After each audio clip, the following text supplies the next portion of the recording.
President Trump has tapped Budget Director Mick Mulvaney to be his acting chief of staff.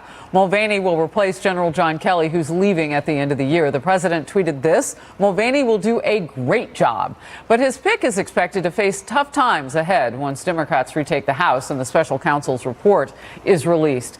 Let's slide in now the power panel. Noel McClure, Republican strategist and former Florida congressional candidate. Jason Nichols, Democrat commentator and professor at the University of Maryland. Good to see you both. Thank you. I'm going to start with this. Do you like this pick? Actually, it's okay. And the reason I think it's okay, first of all, he's an acting, chief of staff. But I've got to tell you that I think that he can navigate his way through the troubled waters that are going to be coming through. I mean, we've got the Mueller stuff that's going to be coming. We've got, 2020. Why do you think he can do that? Well, I think because, let's face it, he's had some comments. We all know his comments that he wasn't a Trump fan. Now he's on board and he's with the president with the agenda. So I think that he might actually be able to have some thoughtful conversations with people on the opposite side of the aisle. I really do, because, if you think that you're all for Trump and you won't be able to talk about anything but pro-Trump, I think that he may be able to get in the ear of some people that are not fans with him for policy. Jason? I agree that I think he's a good pick for the president. I disagree on the reason. I don't think he's going to work very well with Democrats because of the fact that he is a founder of the Freedom Caucus. He's pretty much on the very hard right. He's, a believer in fiscal austerity, which actually doesn't really even go along with the president's beliefs. Can I ask you a question? Sure. Because you are one of those Democrats that I like to have on the show who brings civility to the table. Not that all can't, but sometimes the conversations can get a little chippy. Yep. So what I hear Noel saying is that he has the ability to do that and reach across the aisle. And you're saying because you're seeing a difference in his politics that might not happen. What about just looking at the man? Well, I think, his history with the Freedom Caucus, they have come in, particularly in the last administration, they were the obstructionists. So I think that many Democrats remember that. Many Democrats have had to deal with the 30 some odd members of the Freedom Caucus not really going along with anything that they wanted. And I don't think that he's going to have an easy time working with Democrats. All right. So you made a point, Noel. This is an acting, and he may only stay for a few months or a year. We don't know. But the president has this decision to make again. Mm-hmm. Yeah, he's going to have to make. Yeah, he's going to have to make it again, unless this is a really great fit.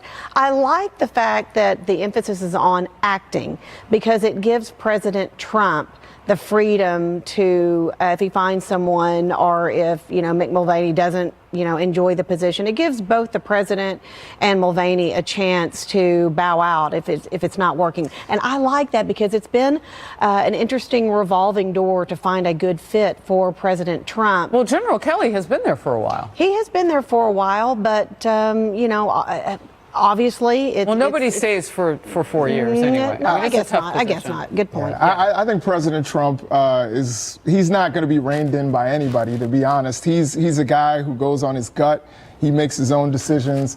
Whether he'll listen to counsel, we'll see. I think he definitely, chose a good person in Mulvaney because Mulvaney is an attorney and he could not use. He can use as many good attorneys around him, capable attorneys as he can. And he said, he told me when I sat down with him in the White House last week that he wanted somebody strong as well. All right, power panel stays. All eyes on Iowa already. Jason, sharpen up. Democrat voters are favoring some old faces. When are y'all going to young up? Is that even a word? And a rising star, maybe this is it, in the 2020 race for the White House. So, can any of them beat President Trump?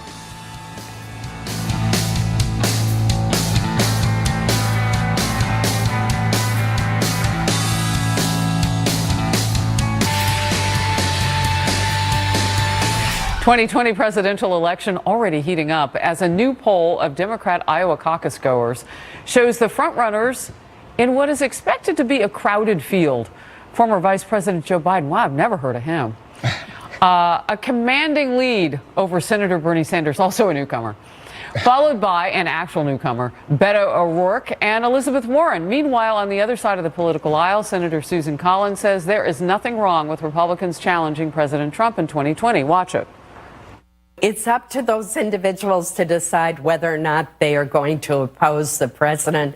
They would probably have an uphill climb since he is the president and is in office now. But I see nothing wrong with challengers. That is part of our democratic system. Noel can't wait to answer. Power panel stayed. Noel, Nick Poore, and Jason Nichols. So what do you think about what Senator Collins is saying? Well, number one, I like Senator Collins, but I will tell you one thing. As a national fundraiser, that's really, it's a raw deal to have someone like a Kasich or, you know, having somebody like a Jeff Flake or having anyone run against the incumbent. We need to be together as one. We need to be raising money as a collective effort. We do not need to, you know, try to divide the party against who we already have, you know, if when Trump runs. That is absolutely. I heard a little bless your heart in there. I liked Senator Collins, she said, but here's what the president had to say when he sat down with me last week. I'm going to bring up John Kasich, and I'm going to bring up Arizona Senator Jeff Flake, because they say they may run against you in 2020. I hope so. I think I have the greatest base in the history of politics. I have people that I love and that love me, frankly. That includes a lot of women. I got a tremendous percentage of women last time. Remember, I wasn't going to get women. I wasn't going to. I interviewed some of the women for Trump. Oh, yes. I got women that they're the greatest. And I have tremendous women support. Before we get to Democrats, why are you laughing? Well, you know, the president has had his issues with women and some of the statements that he's made. So I thought it was a little, you know, interesting that he said that he gets all this support from women. One of the reasons I think you saw that blue wave and all of those women elected was because women voters were, particularly in the suburbs, were reaching out against President Trump. So, I mean, I think he does have a base. I think he's correct about that. But the idea that he has this wide-ranging support from women, I beg to differ. Speaking of women, I don't see any among the top frontrunners in this poll that were taken. And the only fresh face that we see if we go to the big wall is Beto O'Rourke. You are not a fan of Hillary Clinton, and you didn't hide it during the commercial. So I'm going to put you in the hot seat and ask you why. Well, first of all, one of the people that I am a fan of is a woman, and she is a woman of color. Ooh, and dodge she's not there. somebody who is being talked about right now. But when you look at it, Republicans at this point in coming towards 2016, I think it was Mike Huckabee was in the lead. I worked for Mike Huckabee. Yeah, we had a great strategy. So you've got Joe Biden, Bernie Sanders, or Beto O'Rourke in the top three. Yeah, I think Beto has the best chance out of those three. Really? He raised $80 million in Texas. Absolutely. Carl Rove told me that he could have helped him win. But yeah, he wasn't talking about the right stuff. Real quickly, just in terms of that woman that you like, who is she? Her name is Tulsi Gabbard, combat veteran. So I think she will actually pull people from the other side of the aisle who aren't comfortable with President Trump. She is also very progressive in her beliefs. She is very progressive. Yeah. Your thoughts? It's going to be very interesting because whoever is the nominee for the Democratic Party on the 2020 election is going to determine the narrative of their message. Exactly what do they stand for? Is it going to be the progressive representing the party, or is it going to be? Is it really about that, or is it more about who can beat President Trump in a marketing sense and center stage on a debate? I think that has a lot of weight. Great to see you both. I have to let you go, but I hope you'll come back. Absolutely. I'll be right back. Stay close.